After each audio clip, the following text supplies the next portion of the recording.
Hey Adam, welcome to the GAC RMHC Golf Classic. Just want to give you an opportunity here to view your swing at regular speed. We'll let that play on through. We'll put you back in your dress position, and we'll go ahead and take a look at a few things for you. So while we got you back here in your dress position, let's first of all take a look at your posture. Now, your spine's nice and straight and on a tilt. Your legs come down into a very bent position. Your arms then hang down out in front of you, and the golf club works out to the ball.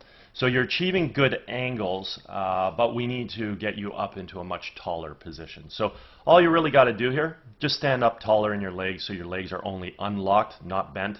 That'll probably raise your spine up just a hair so it won't be as angled.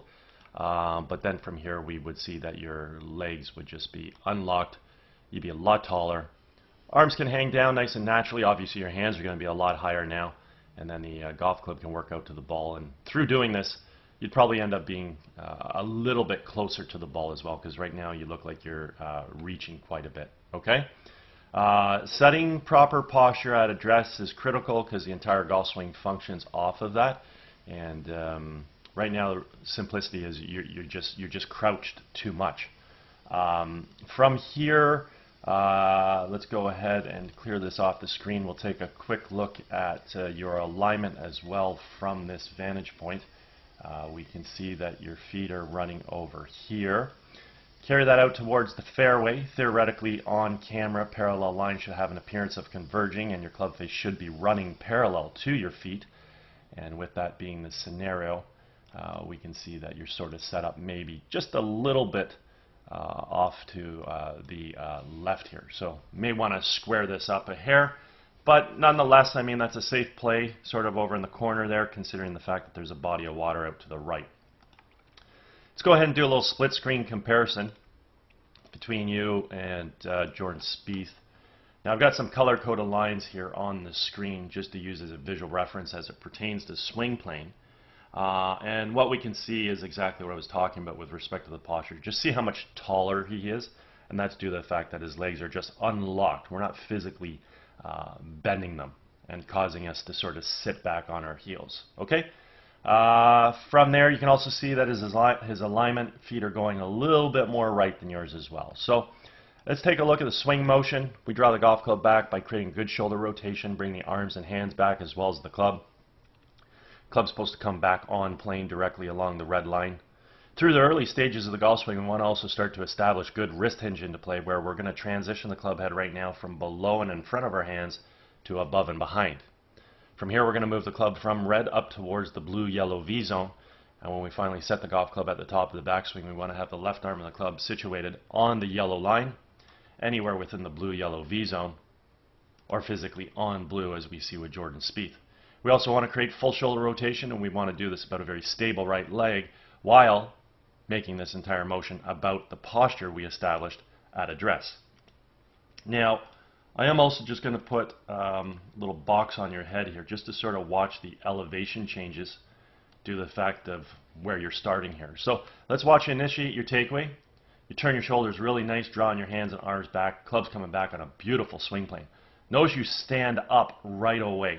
So if you're going to stand up, you might as well start there. That's what I'm saying. Just get taller, stay there, and create your rotation. So you're still not tall enough, but you have come up for sure. As we continue to move this golf club back, excellent job rotating. Club's on plane. Let's get some wrist hinge into play. You do. Everything's beautiful right there. Let's take this right to the top. When you finally set the club at the top of the backswing, you can see you got full shoulder rotation. Your arms are in great position here. That's fantastic. Right leg stays nice and stable. Again, look how high you are compared to where you started. So again, if you're going to move to this position, you might as well establish it before you start. Again, right leg could be a little taller, but everything else, I like where your spine is, and everything looks good. So that's fabulous. As we create our transition back into the ball, simply want to move our weight from our right foot to our left, fire our knees and our hips to the target laterally, unwind our core and fire our hands. And doing so, we got to bring the golf club from wherever we set it within that blue-yellow V zone back down on top of red. And that's exactly what we see here. We see the club returning back to being on plane.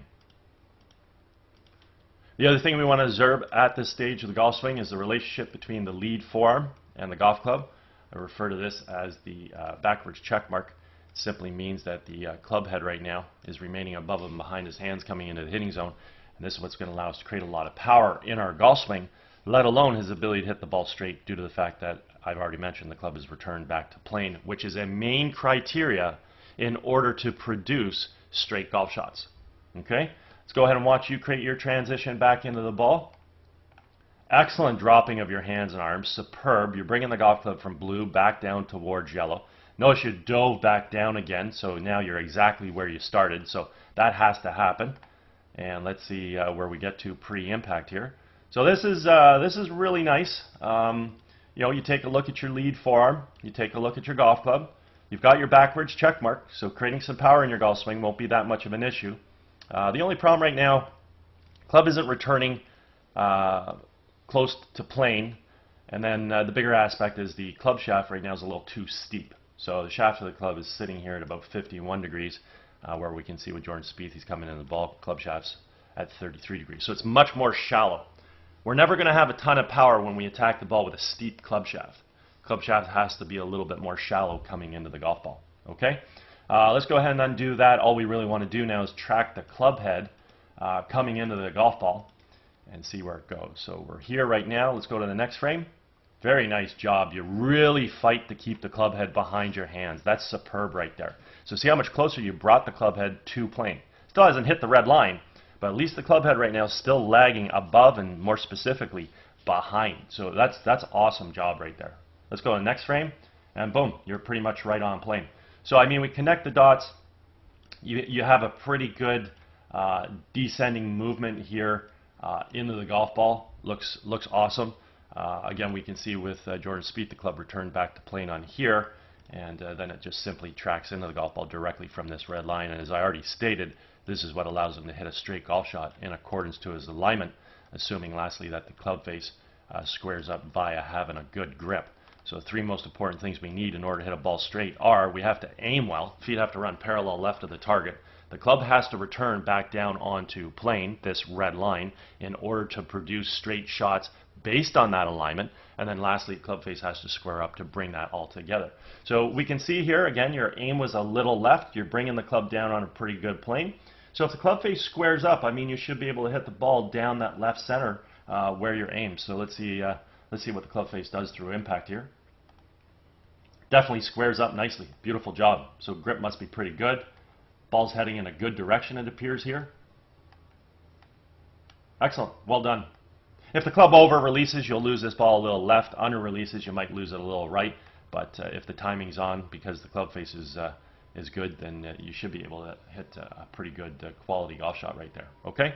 Overall, I mean, your athleticism looks really great. Your hands work superbly.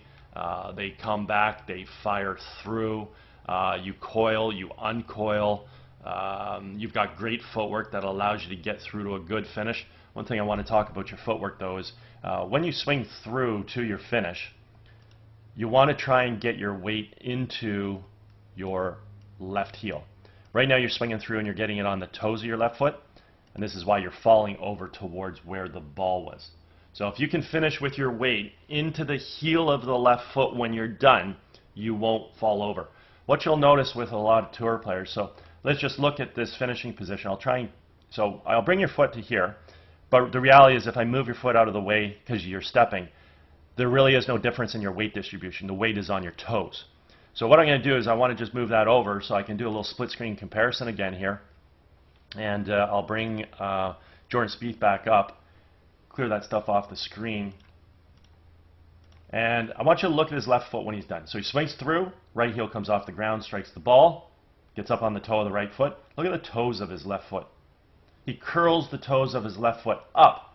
So where's that going to distribute the weight? It's going to distribute the weight into his heel. And that's what I was just talking about with you. So you want to get your weight into your heel of your left foot when you're done, just so that we don't fall over. Okay? Other than that, yeah, I mean, fine-tune the alignment a little, but the alignment's pretty much okay. You know, your downswing plane's pretty superb. So, I mean, dynamically speaking, you're doing some great stuff. You're aiming well, downswing playing's good, grip appears to be good. So, I mean, you should be able to hit some pretty good quality golf shots based on your alignment. Okay? Well done.